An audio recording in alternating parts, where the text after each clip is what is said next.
There were countless moments when your cruelty slipped through in silence, but some days, it roared like a storm. Like every time I used the family car, you turned it into a crime. You looked at me as if I were stealing something I had no right to, as if comfort or convenience was never meant for someone like me. Your glare alone could crush any ounce of peace I had left. It was as if you couldn't bear to see me having access to anything that belonged to the family. Because deep down, you never considered me family. Not once. You never saw me as your sister-in-law, not even in name. From the very beginning, you made it known how much you hated adopted people. You didn't have to say it often, you lived it. Your eyes, your tone, your calculated distance, they said it all. You made sure I felt like an outsider, unworthy, invisible. Sometimes, when you caught me using the car, even with my children by my side, your expression twisted into something unrecognizable. Almost demonic. Your cruelness, it goes beyond words. And yet, for years, I swallowed that pain in silence.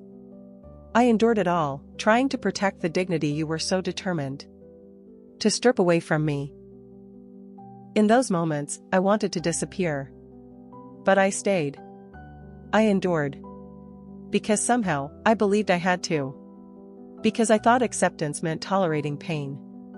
Because I thought silence kept the peace. But now I know, peace never asks you to lose yourself. To keep it.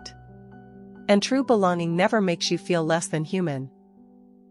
She treated me like I was in her way, like I was a burden too heavy to carry. Her cruelty didn't always come in loud, obvious ways.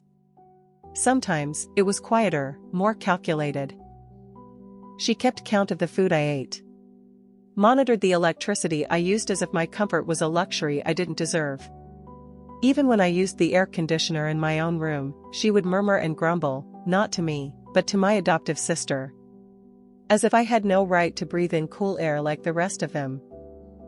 To avoid more conflict, I would quietly offer a small amount of money to cover my share of electricity, just so she would stop. It wasn't about the money, I knew that.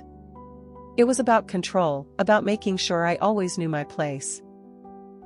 My sister, who was kind, would try to appease her. Maybe to keep the peace. Maybe to show that she was listening. But even that made me feel like a case to be handled, not someone worthy of belonging. And yet, I stayed silent for years.